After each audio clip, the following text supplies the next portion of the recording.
لوگ کہتے ہیں نا ریفرنس دو بھائی، کیسے خوشی منا سکتے ہیں، کیسے خرچ کر سکتے ہیں. چلو بھائی ریفرنس بھی لے لو. اللہ فرماتا ہے قل بفضل اللہ وبرحمتہ فبذلک فلیفرحوا ہوا خیر مما یجمعون. 11واں پارہ سورہ یونس آیت نمبر 58. ٹھیک ہے، یاد کر لینا. اس کا ترجمہ کیا ہے؟ ترجمہ بھی کیا اعلیٰ حضرت نے کیا. تم فرماؤ اللہ ہی کے فضل اور اسی کی رحمت اور اسی پر چاہیے کہ خوشی کریں، وہ ان کے سب دھن دولت سے بہتر ہے.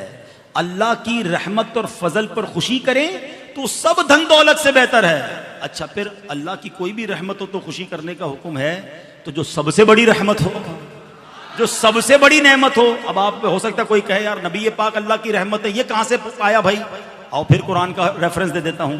اللہ قرآن میں فرماتا ہے وما ارسلناک الا رحمتا للعالمین. میرے آقا تو سارے جہان کے لیے رحمت ہیں. تو انشاءاللہ دھوم دھام سے میلاد منائیں گے. تو عید میلاد النبی کی دلیلیں دی جاتی ہیں.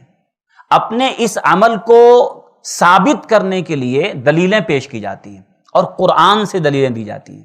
قرآن تو آج کا نہیں ہے، 1400 سال پہلے آیا ہے.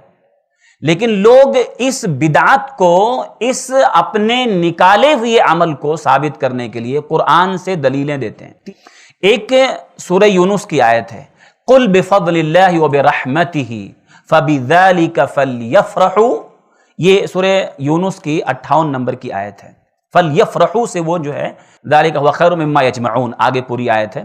وہ کہتے ہیں کہ دیکھو یہ آیت ہے، اس میں کیا اللہ نے فرمایا کہ اے نبی آپ فرما دو، آپ کہہ دو کہ یہ اللہ کے فضل اور اللہ کی رحمت کی وجہ سے ہے. یہ اللہ کا فضل، اللہ کی رحمت ہے، اور اس وجہ سے لوگوں کو چاہیے کہ لوگ خوش ہو جائیں. فلیفرحوا، لوگ خوشی منائیں یا خوش ہو جائیں. اور یہ جو نعمت ہے یہ دنیا کے سارے خزانوں سے بڑھ کے ہے. کہا دیکھو اس آیت میں اللہ تعالیٰ نے کیا فرمایا کہ اللہ نے نبی سے کہا لوگوں کو بتاؤ، لوگوں کو کہو کہ چاہیے کہ لوگ خوش ہو جائیں. فلیفرحوا، لوگ خوش ہوں. تو ہم کیا کرتے ہیں؟ ہم خوشی تو مناتے ہیں. تو لوگ کہتے ہیں دیکھو سب سے بڑی نعمت کیا ہے؟ سب سے بڑی نعمت اس دنیا میں نبی ہے. اللہ نے کیا کہا کہ خیر مما یجمعون، لوگ جو کچھ سونا چاندی مال دولت جمع کر رہے ہیں ان سب سے بہتر یہ نعمت ہے، ان سارے خزانوں سے بہتر. تو سارے خزانوں سے بہتر نبی ہیں. ہم بھی مانتے ہیں، حالانکہ اس آیت میں اکثر علماء نے کہا کہ اس سے مراد قرآن مجید ہے اور دین حق ہے. جو اسلام ہے، جو دین حق ہے وہ، اور جو قرآن ہے اس کی بات اللہ کہہ رہا ہے کہ یہ ساری نعمتوں اور سارے خزانوں سے بڑھ کے یہ نعمت ہے جو قرآن مسلمان کے پاس ہے. اللہ نے اس کی بات کہی. ٹھیک ہے، ہم مان لیں کہ اللہ تعالیٰ نے نبی کے بارے میں بھی کہا ہے کہ اللہ کے نبی صلی اللہ علیہ وسلم سارے خزانوں سے بہتر ہیں. ٹھیک ہے، اچھی بات ہے، ہم مان لیتے ہیں. لیکن کیا اس آیت سے وہ مطلب نکل رہا ہے؟ اللہ نے کہا خوش ہو جاؤ، تو خوش تو ہر مسلمان قرآن سے ہے. قرآن کی نعمت، اسلام کی نعمت پا کے ہر مسلمان خوش ہے. کون مسلمان خوش نہیں ہے؟ خوش ہونا الگ چیز ہے، خوشی منانا الگ چیز ہے. صحابہ اس آیت کا کیا مطلب سمجھے؟ جب بھی کوئی آدمی یہ آیت پیش کرے، آپ بولو یہ آیت آج کی ہے، 1400 سال پہلے آیت آئی ہے، نبی کے اوپر نازل ہوئی، نبی نے صحابہ کو بتایا. صحابہ نے اس کا کیا مطلب سمجھا؟ صحابہ خوش ہوئے کہ نہیں؟ بولے گا ہاں خوش ہوئے. خوشی منایا کہ نہیں منایا؟ نہیں منایا کبھی. خوش تو ہوئے، ان کے دل میں خوشی تھی، لیکن کیا خوشی منایا؟ کوئی دن طے کیا خوشی کے لیے؟ کوئی مجلس لگائی خوشی کے لیے؟ تو یہ آیت کو توڑ مروڑ کر کے اپنے مطلب کے نکالنا کہ دیکھو اس سے عید میلاد النبی ثابت ہو رہی، ہم خوشی تو منا رہے ہیں. تو سوال یہ ہے کہ یہ آیت صحابہ نے اس کا مطلب سمجھا کہ نہیں سمجھا؟ صحابہ نے خوشی منائی کہ نہیں منائی؟ نہیں منائی. نہیں منائی تو ہم بھی نہیں منائیں گے. جو مطلب صحابہ نے نہیں سمجھا اس کا آج ہم مطلب نہیں سمجھیں گے. اس کو یاد رکھیے کہ قرآن کا جو مطلب صحابہ نے نہیں سمجھا، یا آپ خیر القرون آپ کہہ لیں، صحابہ، تابعین، تبا تابعین، یہ 3 دور جو سب سے بہترین دور ہے، جو مطلب انہوں نے اس آیت کا نہیں سمجھا ہم نہیں سمجھتے، ہم ان سے آگے نہیں جاتے، ہماری فہم ہمیشہ ان کی تابع ہوگی. تو اس آیت کو پیش کرتے ہیں، دیکھو یہاں پر خوشی. تو آپ کیا کہیں کہ بھئی خوش تو ہم بھی ہیں، اللہ کے نبی خود نعمت ہے، قرآن نعمت ہے، دین نعمت ہے، خوش ہم بھی ہیں، لیکن خوشی صحابہ نے منایا نہیں، کوئی دن نہیں طے کیا، ہم بھی نہیں کرتے. ایک آیت اور پیش کرتے سورہ ضحیٰ کی، وَأَمَّا بِنِعْمَةِ رَبِّكَ فَحَدِّثْ. دیکھو اللہ نے قرآن میں کہا اپنے رب کی نعمت کو بیان کر. اپنے رب کی نعمت بیان کر. دنیا میں سب سے بڑی نعمت کیا ہے؟ نبی ہے. تو ہم مجلس میں کیا کرتے ہیں؟ مجلس میں نعمت بیان کرتے ہیں.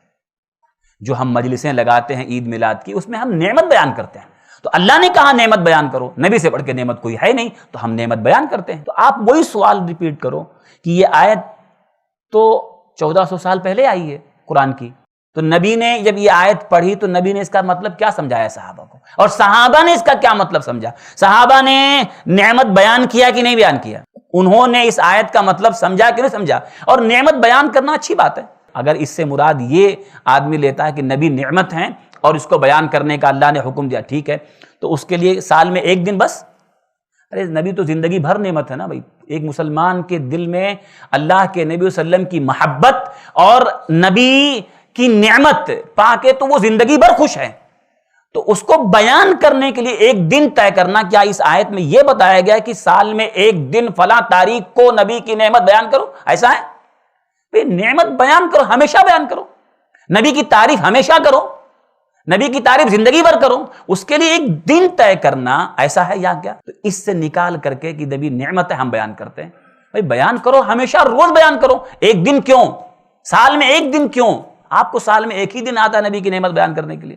تو اس آیت سے بھی وہ مطلب نہیں نکلتا جو نکال رہے، اس سے کوئی دلیل نہیں نکلتی. لیکن اہل باطل کا طریقہ یہ ہوتا ہے کہیں نہ کہیں ڈوبتے کو تنکے کا سہارا، کہیں نہ کوئی لفظ تو ملنا چاہیے جس سے اپنے موقف کو ثابت کریں. لیکن ہم کس نبی کو فالو کر رہے ہیں؟ ہمارے نبی محمد الرسول اللہ صلی اللہ علیہ وسلم، ہم ان کی اتباع کر رہے ہیں. ہم جب ان کی اتباع کر رہے ہیں تو کیا ہمارے نبی نے اس 12 ربیع الاول کے دن کو عید قرار دیا؟ نہیں دیا. تو ہمارے نبی نے 12 ربیع الاول کو جب عید نہیں بنایا، طے نہیں کیا، تو ہم طے کرنے والے کون ہوتے ہیں؟